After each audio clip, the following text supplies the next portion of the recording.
Good Sunday morning. Ahead on Face the State, one Ohio State House chamber down, one to go for supporters of a controversial transgender health care and women's and girls sports bill. This is about ideology and giving power to those who believe that transgender individuals should not have the same rights as the rest of us. In June, I proudly cast my vote to stand up and protect Ohio's children, empowering fellow parents, and also ensuring that young female athletes are not forced to compete against biological males on the playing field. The Republican-controlled House voted Wednesday to override Governor Mike DeWine's veto of House Bill 68. Today on Face the State, Republican Speaker of the House Jason Stephens and Democratic House Minority Leader Allison Russo lay out their stances on the bill and the veto override and what it could mean going forward. Plus, where the House stands on negotiations over legislation about legalized marijuana in Ohio and the Republican and Democratic priorities for 2024. Now on Face the State.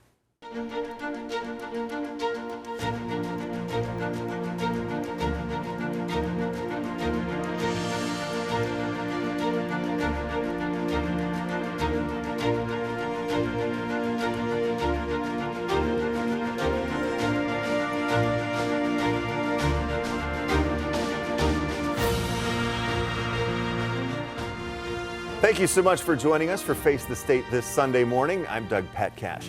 After more than an hour of debate Wednesday, lawmakers voted along party lines to override Governor's veto of House Bill 68. Now it heads to the Senate, where Republicans believe they have the votes to override it as well.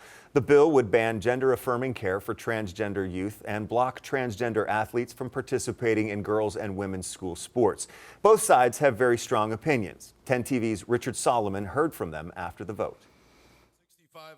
Immediately after the vote, the bill, having received the required constitutional majority, passed notwithstanding the objections of the governor. Opponents rushed to the hallway, full of emotion. There's so many families that are hurting. These are individual decisions that people should be making with their doctors and their families.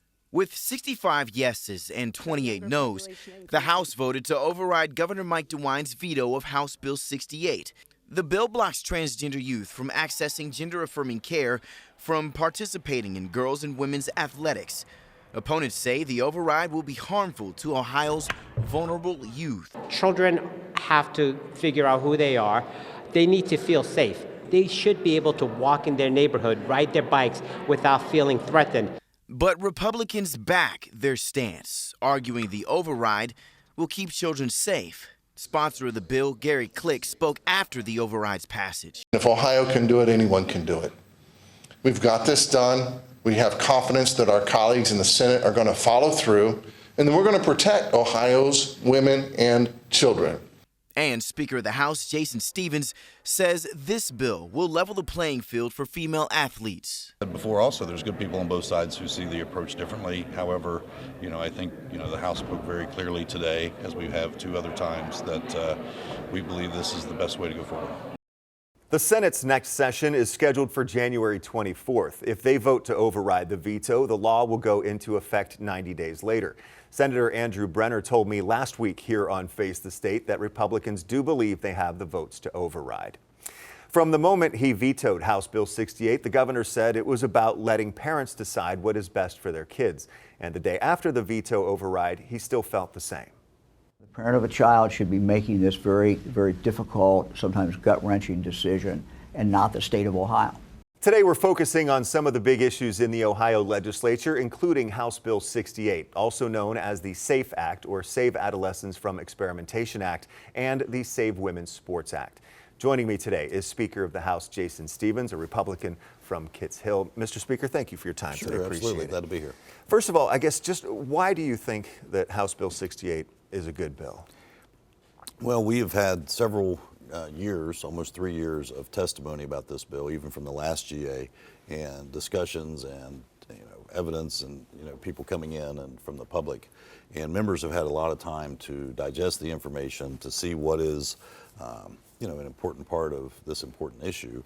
And we voted on, the House voted back in June on this bill overwhelmingly, And then when the Senate made some changes to it in December, we concurred with that the same day. So this issue has been discussed in the House for some time.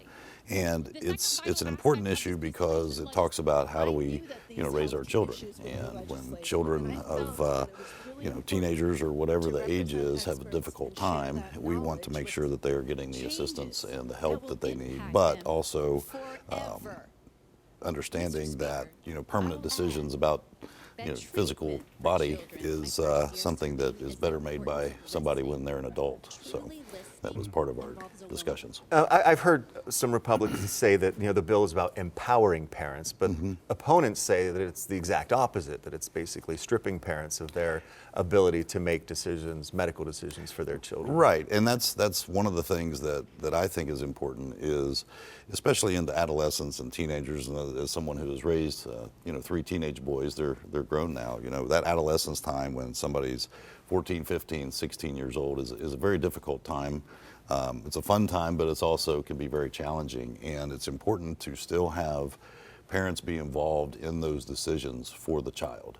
And that part of the bill I think is really important, seeing that there is that parents stay involved with the child all the way through adolescence and into adulthood. I guess what I'm getting at though is that the parents of transgender youth are saying that they're not being allowed to stay involved in that decision because it's being taken away by the government. Yeah, but this is an issue of permanent changes to a child, and if an adult wants to do some sort of permanent change or whatever, that's fine. But we think that kids need to have that protection, and if it's still something that they want to do after they've reached adulthood, then that's it's yes, part of it. So some have argued that by passing this, it may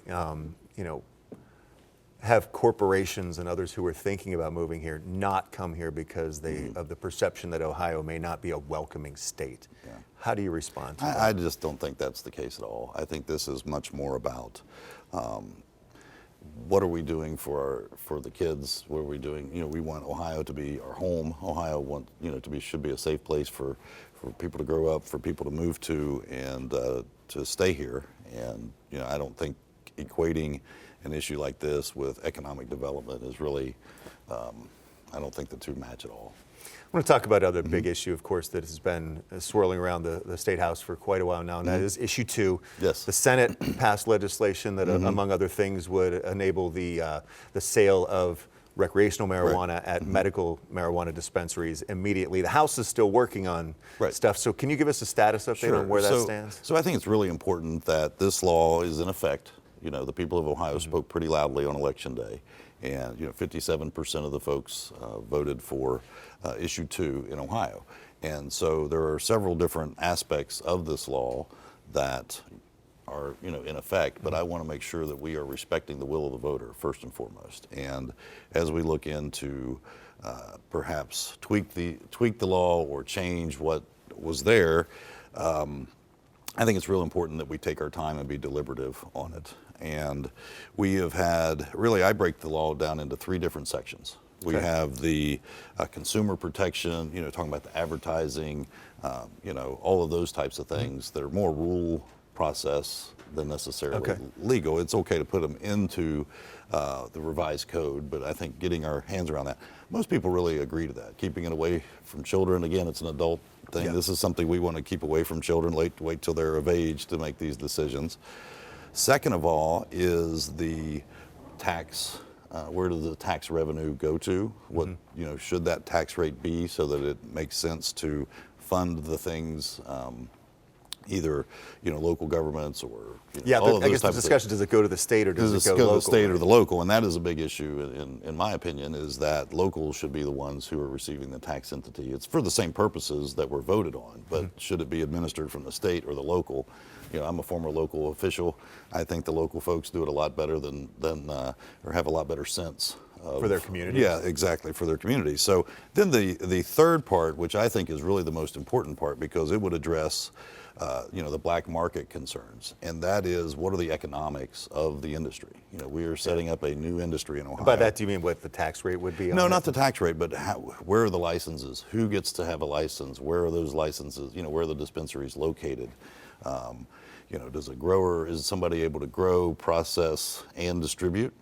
Or are they just going to distribute, or are they just going to grow? It's kind of like the oil, but I've tried to look at it from an economic standpoint. It's no different than gasoline. Gasoline is a commodity, marijuana is a commodity, and the gasoline business is different, because you'll have everything from large businesses to the mom and pop stores, and making sure that those work efficiently, because if you have an efficient market where consumers know what they are buying, that takes care of the black market more so than the government dictating that this, and this, because the market doesn't follow the government rules all the time.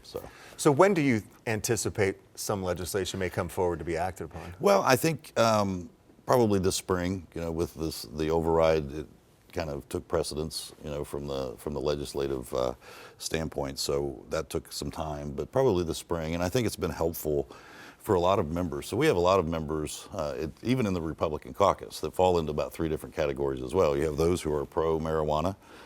Then you have the folks who are, marijuana is the worst thing ever. And then we have another group in the middle. They're like, we just want to do it. So there's not a familiarity with the business side and learning, all the different players from an economic standpoint. So having time for members to become educated and to learn more about it, so that we can make a better adjustment to the law to where it's going to ensure that we have the environment that gets rid of the black market. Okay. So. We're still early in 2024, Yes. Second half of this General Assembly Right. coming up. What do you see as the Republican priorities for this year? So we have the capital budget, which is coming through here in the next few weeks. We're going to be working on that. Our members submitted their request just this past week, so we've got that to work on, which will be really interesting. It's an opportunity for Ohio, because we are sitting in an extremely strong financial situation as the state government. So we have the normal capital project, which capital budget is where you buy bricks and mortar projects throughout the state. So we have that, but we also have some one-time money from the general fund that will be part of this process. I think it's the Strategic Investment Fund, some sort of bureaucratic sounding name. I forget anyway, but so, and it doesn't have near the strings attached to it as far as what the money can be spent on. So it's going to be helpful to, in my opinion, hopefully be able to make an impact in communities across Ohio for the next 20 or 30 years. And, our members have been taking information from their communities, and so I'm excited about that. I think it's an exciting time. So that's going to be one of our major focuses. Speaker Stevens, thank you so much for your absolutely. time today. I appreciate Yeah, you coming in for Face the State. All right, thank you very much. Have a nice day. All right. Well, more to come on Face the State. Next, we'll go across the aisle and talk with House Minority Leader Allison Russo about the big issues of the day, including House Bill 68, marijuana, and Democratic priorities. Stay with us.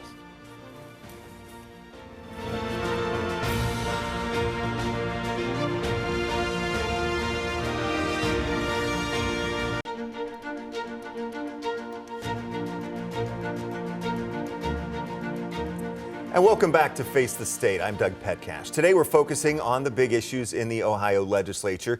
That includes the House override of Governor Mike DeWine's veto of the controversial House Bill 68, which would ban gender-affirming care for transgender youth and ban trans athletes from competing in girls' and women's sports. My guest now is House Minority Leader, Allison Russo, a Democrat from Upper Arlington. Leader Russo, thanks for being here today. Thank you, Doug, for having me. Absolutely. So first of all, you've been adamantly opposed to House Bill 68. So I just want to first of all get your reaction to the House overriding the governor's veto on that. Well, I opposed, as well as the House Democratic Caucus, opposed that veto override. We were opposed to House Bill 68, primarily because it is one more example, I think, of politicians getting in between, in this case, parents and medical decisions about their children against the advice of medical professionals. As a reminder, House Bill 68 was opposed by every major medical association and Children's Hospital in the state. We think that the governor was right to override that and protect the rights of those parents to make those very important, complex decisions, and so we oppose the override. Now, if the Senate overrides the veto, and it looks like it will too, in your opinion, what will enacting the law mean for Ohio going forward? Well, what we understand when the bill becomes law is that Ohio will have some of the most restrictions outside of Florida of care for the trans community and their health care. And so in very real terms, what this means for families is that they will make decisions to move out of the state so they can get the care appropriate for their children, or they will be forced to leave the state and spend massive sums, what we call a hate tax, to get that care. Now, Republicans argue it's about protecting minors from making changes to their bodies that will last a lifetime, and that's, protecting children from that. What's your response to that argument? Well, first of all, the medical science and the medical professionals dispute that and disagree with that. So I trust medical professionals, not politicians who have no degree in medicine.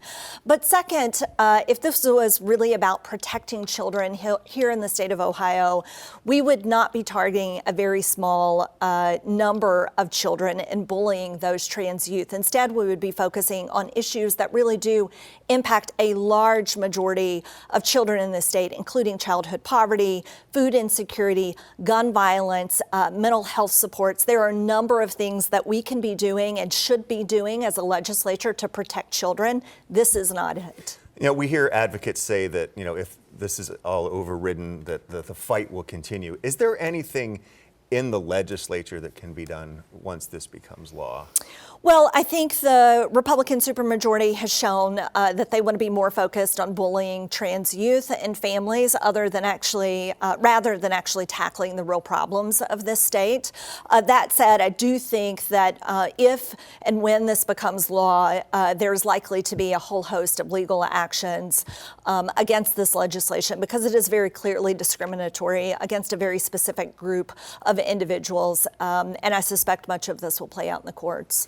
And do you worry that corporations or other people looking to move to Ohio might change their minds? Well, I think any time the supermajority goes after these very red meat, hyper-politicized issues, whether it is restrictions on abortion care, it is, vastly expanding the ability to get guns in this state, or it is discriminating against the LGBTQ population. I think that it does send a message to talent, to corporations who want to, or businesses that want to come to the state, and it sends the message that, we are not a welcoming state for all. And that we are not interested in moving forward and creating safe and thriving communities for all. Thank you. I want to change subjects right now because another one of the big issues, of course, was issue 2, the legalization of recreational marijuana. The Senate passed a bill that in at least one aspect of it would allow for the immediate sales of marijuana at medical marijuana dispensaries. The House is still working on this. Can you give us an update on where negotiations stand in the House in terms of coming forth with legislation to reconcile this? Well, I think there is still quite a bit of discussion that needs to be had. We will see. I think the Speaker has indicated he'd like to see something move forward from the House by early February. I think there are still differences between the House and the Senate, and this is less about Republican versus Democrat. This is really more of a chamber versus chamber issue, primarily related to, number one, are we respecting the will of the voters when they passed issue 2 back in November? But number two, I think there's still lots of discussions about what it means with the revenue, who that is going back to. Is it going back to the state for the state to decide how to spend it, or is it going back to local communities to invest into their resources and make those decisions that make the most sense for local communities? So I think there's a lot of discussion that needs to happen still. And I've heard from both sides, too, that one of the issues is about the tax rate that the sales or the cultivation will be taxed at, because I think you've even said you don't want to create that and incentivize a black market. Correct. You know, I mean, there's a fine balance here. You make the tax too high, and you could either, in some parts of the state, incentivize the black market, or in other parts of the state, just send all of the tax revenue to a neighboring state, that state up north. And so I think there's a happy medium there, and I'm more optimistic that we can come to some sort of agreement about that piece. I think the bigger questions are, number one, what happens with the home grow piece, and number two, what happens with the tax revenue and who's making decisions about how that money, the tax revenue, is used to invest in communities and invest in resources. So you mentioned a couple things already, but what do you see going forward in 2024 as top priorities for the Democratic caucus? Well, for the House Democratic Caucus, our priorities remain the same. We talked about there have been a lot of distractions in 2023 in the legislature. Not a lot has been done. That's not to say there has not been really good legislation that has been introduced. Unfortunately, it's not getting the energy and the time to move forward. And these are things addressing issues like housing here in the state, and how do we get more workforce and affordable housing? How do we deal with the property tax increases that many residents and homeowners are facing all across the state and in our communities? What are we doing about expanding mental health resources in our schools and for our youth? How are we addressing gun violence in our communities? There are a host of things that we can be working on and should be working on, and that actually have bipartisan support, but we have been very distracted by things like special elections and by bullying trans youth. And we can do better, and Democrats are focused on what we call a people-first agenda. Let's put people before politics and make sure that this state is a welcoming and thriving state for all. And do you see anything happening with maybe to alleviate some of the tax burden on folks, whether that's property taxes or sales tax or others? Well, I think right now there have been a number of pieces of legislation that have been proposed. Property taxes, you can imagine, extremely complex issue. You start pulling on one part of it and it unravels a whole nother right? thing. Yeah. That's right. So there is right now a special committee that has been established across both chambers to really look at this issue in depth. We're really good at studying issues. My hope is not only do we study this issue, but we actually move forward quickly, because when I talk to my neighbors and my community and my constituents, this is something that they are all concerned about, especially if you are an older Ohioan on a fixed income and you want to be able to stay in your home, in your neighborhood, and we want to make sure that that happens. Leader Russo, thank you so much for your time today, for appearing here on Face the State. Thank you, Doug. Have a great day.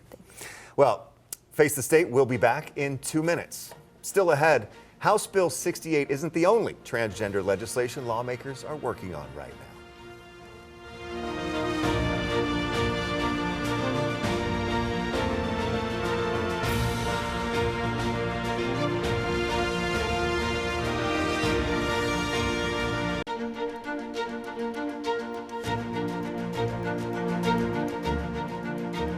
I wouldn't see this bill as being hurtful to people of a certain demographic. This is a bill about safety. As I mentioned before the break, House Bill 68 wasn't the only transgender legislation heard at the State House last week.